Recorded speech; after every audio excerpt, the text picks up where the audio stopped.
प्रिय मित्रों एवं प्यारे बच्चों, नमस्कार। आज हम फिर से आपके लिए नई कहानी लेकर आए हैं।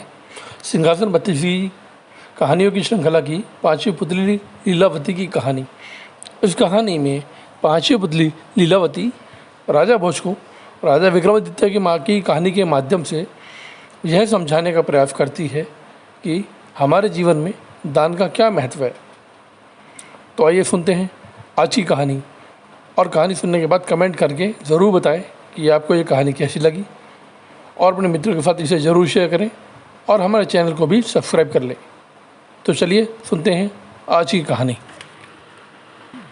हर बार की तरह पाँचवें दिन फिर से राजा भोज सिंहासन पर बैठने के लिए उत्सुकता के साथ आगे बढ़े। सिंहासन की तरफ कदम बढ़ाते ही अब की बार उसमें से पाँचवीं पुतली बाहर आई और उसने अपना नाम लीलावती बताया। लीलावती ने राजा भोज से कहा, हे राजन, राजा विक्रमादित्य वीर होने के साथ साथ बड़े दानी भी थे।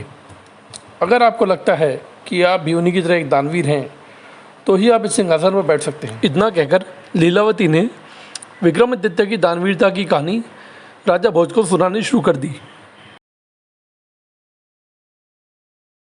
एक बार राजा विक्रमादित्य के दरबार में एक ब्राह्मण आया। वह राजा से मिला और उसने कहा कि अगर आप तुला लग्न में एक महल बनवाएंगे तो उनकी प्रजा में खुशहाली आएगी और उनकी कीर्ति चारों ओर फैल जाएगी। राजा को उस ब्राह्मण की बात सही लगी और उन्होंने महल बनवाने का फैसला किया।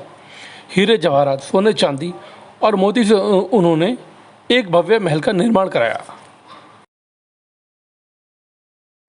महल तैयार होने के बाद राजा का पूरा परिवार, उनके रिश्तेदार, प्रजा उस महल को देखने के लिए आई। राजा विक्रमादित्य ने उस ब्राह्मण को भी आकर महल देखने का न्योता भेजा।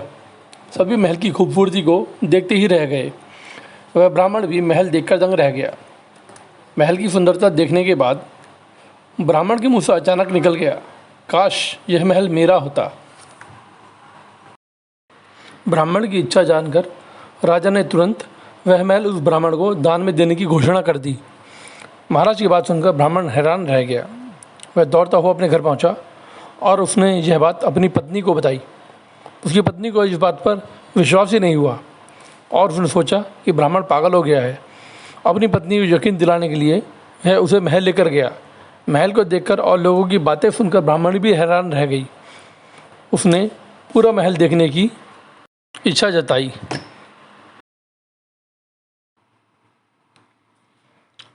पत्नी की इच्छा को पूरा करने के लिए ब्राह्मण उसे महल दिखाने लगा। महल इतना बड़ा था कि देखते ही देखते रात हो गई और वो दोनों बहुत थक गए। थकान की वजह से दोनों महल के ही एक कमरे में सो गए। आधी रात को कुछ आवाज़ें आने लगी तो उन दोनों की नींद खुल गई। महल में भीनी भीनी खुशबू आ रही थी और ठंडी हवा चल रही थी। उसी समय उनका पूरा कमरा रोशनी से भर गया और फिर उन्होंने एक महिला की आवाज़ सुनी। उनकी आवाज़ सुनकर दोनों को ऐसा लगा जैसे माँ लक्ष्मी धरती पर आ गई हों। उन्हें बार बार एक ही आवाज़ सुनाई दे रही थी कि मैं तुम्हारी इच्छा पूरी करने आई हूँ, तुम मुझसे कुछ भी मांग सकते हो। यह आवाज़ सुनकर वो दोनों डर गए।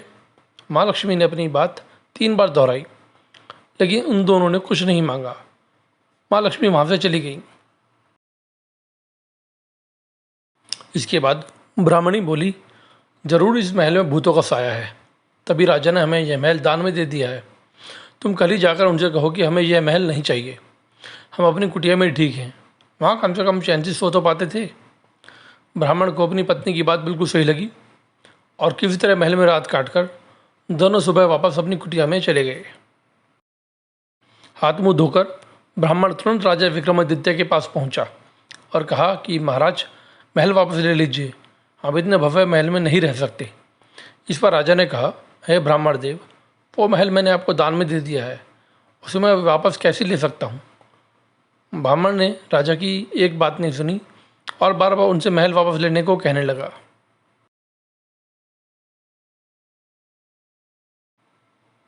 ब्राह्मण की जिद को देखते हुए राजा विक्रमादित्य ने कहा कि वह उस महल को उनसे वापस तो नहीं लेंगे, लेकिन खरीद सकते हैं।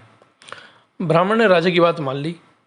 विक्रमादित्य ने महल का उचित मूल्य देकर ब्राह्मण से वह महल खरीद लिया और अपने पूरे परिवार के साथ नए महल में रहने आ गए।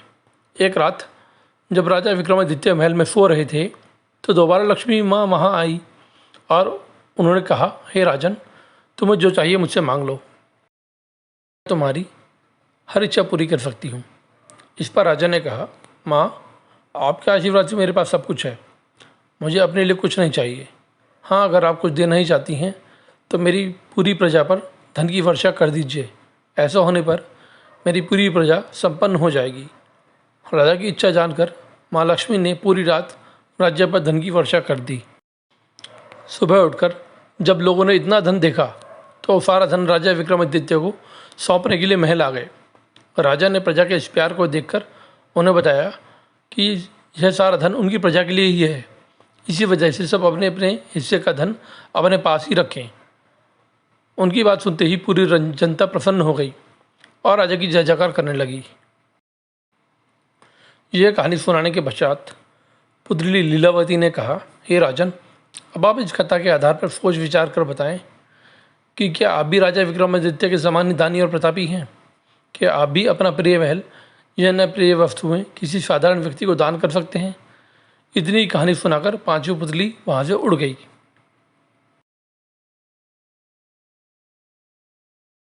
इस कहानी से हमें ये सीख मिलती है कि एक राजा या किसी समर्थ व्यक्ति को हमेशा अपना हृदय बड़ा रखना चाहिए। खुद के पास अगर सब कुछ हो तो दूसरों की भलाई के बारे में भी सोचना चाहिए और अपने साथ कार्य करने वालों का सदा ध्यान रखना चाहिए, क्योंकि यदि आप भी अपने साथ कार्य करने वालों का ध्यान रखेंगे तो वो भी आपके लिए पूरी निष्ठा के साथ कार्य करेंगे। धन्यवाद। तो मित्रों, आपको हमारी ये कहानी अच्छी लगी हो तो ज़रूर लाइक करें और अपने मित्रों के साथ शेयर करें। और यदि आप हमें कुछ सुझाव देना चाहते हैं, किसी विषय पर कहानी बनवाना चाहते हैं, तो हमें नीचे कमेंट करके ज़रूर बताएं। तो फिर मिलते हैं अगली कहानी में। तब तक के लिए अपना ध्यान रखें और अपने जीवन में भी दया और त्याग के गुणों को समाहित करें। धन्यवाद।